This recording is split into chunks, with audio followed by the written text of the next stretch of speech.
Welcome to Graceful Art Designs. Today I'm going to do another Dutch pour.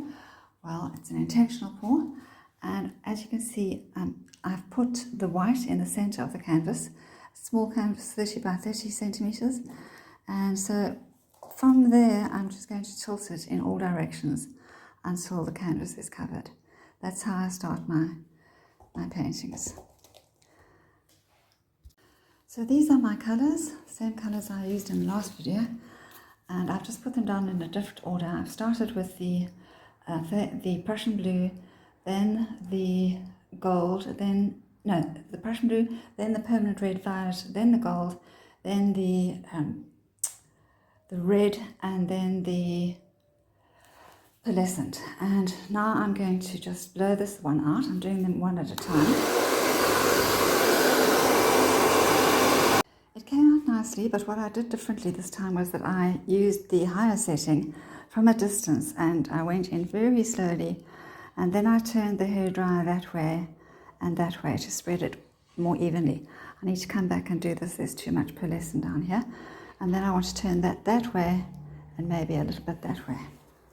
This turned out really nicely. The colors are showing, except amazingly the red is not showing as much as the violet.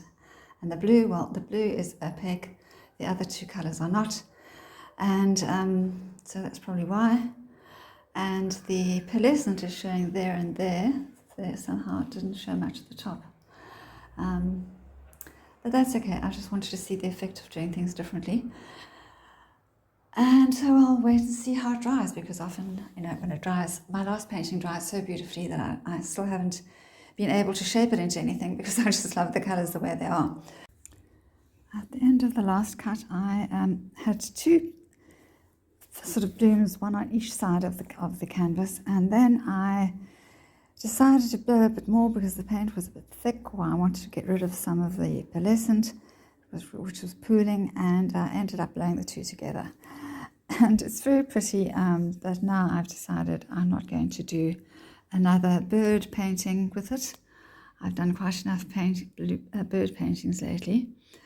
So I'm going to do an anemone painting like that one, which I think I did it with acrylic, but just ordinary acrylic and water on a paintbrush a long time ago, and I think it's very pretty. And this painting won't be exactly the same, but I'm going to sort of base it on that. Just a bouquet of anemones and other little flowers and some blue cornflowers. And the way I'm going to do it is I'm going to start by just painting in the stems and painting the outlines of the flowers in white, and then I'll be able to paint over the white in green for the stems and the leaves, and I'll take it from there. That's the sketch of the flowers that I'm going to do, and I absolutely love the way the blue and the red has blended. It's such a pretty combination that I don't want to lose it, and so I've really covered most of the canvas in either flowers or leaves or stalks, and very little has been left out. There's a bit that's been left out, I see. So now I'm going to, I don't even want to put the centers in, because that's such a pretty center right there. I'm going to put the centers of gold in, just so that I have somewhere to start from. And each flower is different, because depending where you put the center, the petals can be longer or shorter around it. So that will be the biggest anemone. And then this one down here.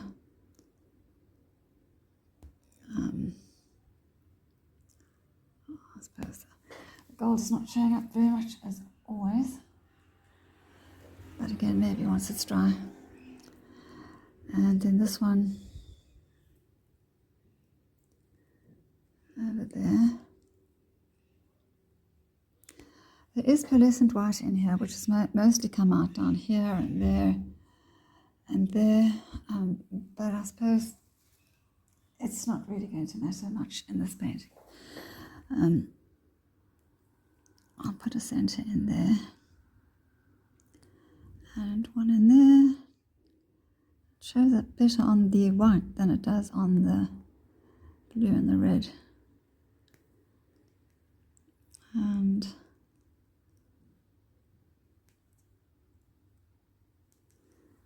there, and so it goes. And then I just have to decide, am I going to paint away the colour in between the flowers and the leaves? And if so, what colour will I use? Something completely different that's not part of this palette at all. And what am I going to paint these bits over here? So I'll think about that while I paint in the rest of the centres. Now that I have the outlines and the stems and the leaves and in, as well as the centres, I'm going to do the stems and the leaves in green. That's sap green. I just have to make sure that it's dry where I do decide to paint. And then that will allow me to see how this is going to look if I decide to leave the background in the colours that it's in. Although, I mean, I might just add in a bit more blue there and a bit more red there and blue here. That's something I could do instead of painting away the background entirely. Most of it will be covered, but you can still see that there are gaps. I can't cover every centimetre of it. And I can't leave the leaves in the colours that there are, although this colour is, it's a transparent, it's not sap green, it's, oh my goodness, one of these that I can't read, permanent green light.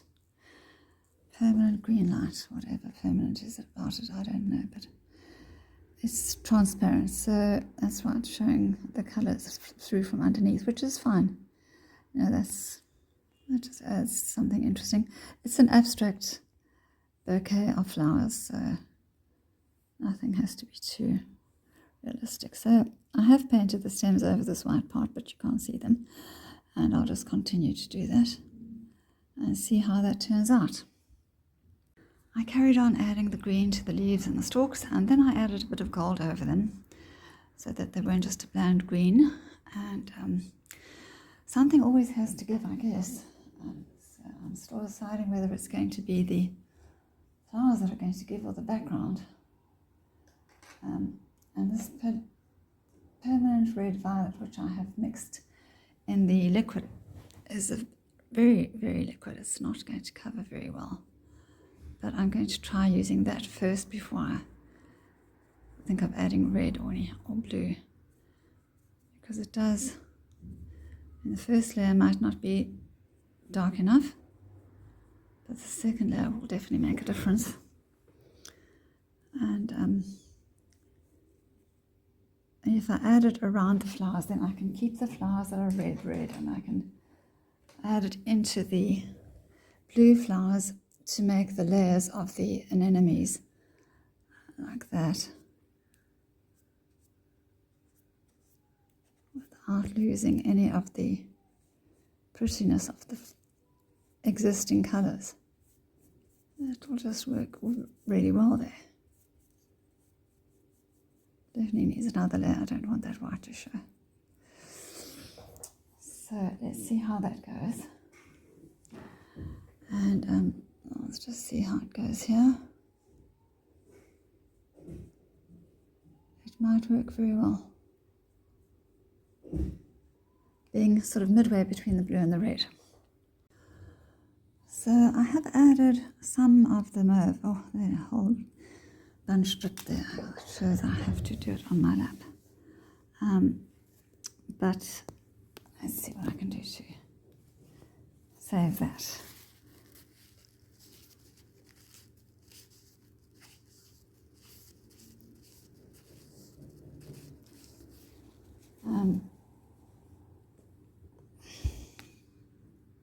In some places I have gone into the flowers with this permanent red violet, and in others I've gone around them where I think I want to save, for example there, I want to save the red inside the flowers, even though it's very pretty around the flowers as well.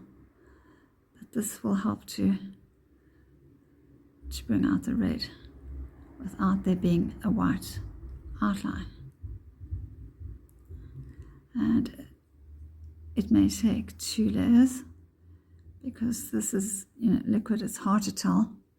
I was surprised in the past by how dark my pearlescent white dried. So it remains to be seen how dark this will dry. But here, for example, there's blue around it, which is very pretty, but it's not showing up. It's not allowing the blue inside the flower to show up. Or here, there's red and blue, so I can definitely add the violet around it, and then the blue inside should show up. And it's abstract, so you can really do whatever you feel will best show up your flowers, best highlight them. There's pearlescent white there, which is a pity to go over, but it still will give a sheen. So, and here as well. There's blue, so that blue around there looks pretty, but it's not allowing me to see the blue inside the flower. So I don't want to make the flower white, although I suppose I could have some white flowers. But again, I'm just trying to keep as much of the background as possible, so I will paint around it. I've added the violet into the leaves that I had the petals that I had outlined in white, and you can see it actually makes a lovely color now once it's I added a second layer. I'm adding the blue now to some of the petals, but this blue also has a bit of black mixed in it, so it's a little bit dark. I'm going to have to come back with more violet and more red. I don't want the flowers all to be the same color.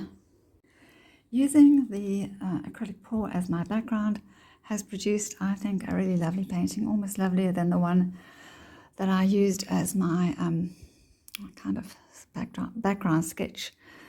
So I've decided the last thing I'm going to do is add some pearlescent paint.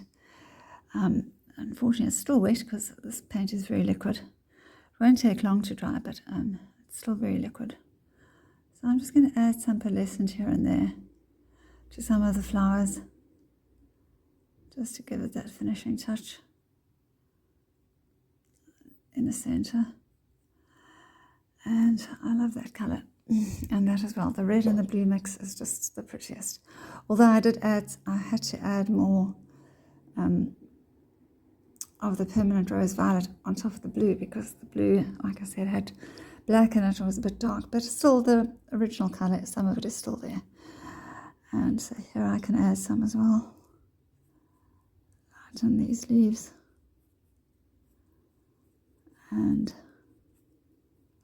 so I wanted each flower to be unique and different, and they certainly have turned out like that. So this one's dark down here, that's fine. I don't need them all to be light. I think basically that's it. I left the painting overnight, and as you will see, a lot of the smaller ones have the pearlescent white is showing beautifully. I did go over them again, I think, just at the last minute. I thought there were too many of the other shades, so I added some more pearlescent white ones, and they're really looking lovely. They're reflecting the white beautifully, and as you move the canvas you can see how they glow and how they shimmer, and those are some golden green leaves that also shimmer there, but the whole painting has that shimmer in it from the pearlescent paint that I poured out. So it's really pretty, and I'm really happy with it. Thank you for watching. Please like and comment, and let me know what you think of the painting, and if you've tried any of these techniques. Bye for now.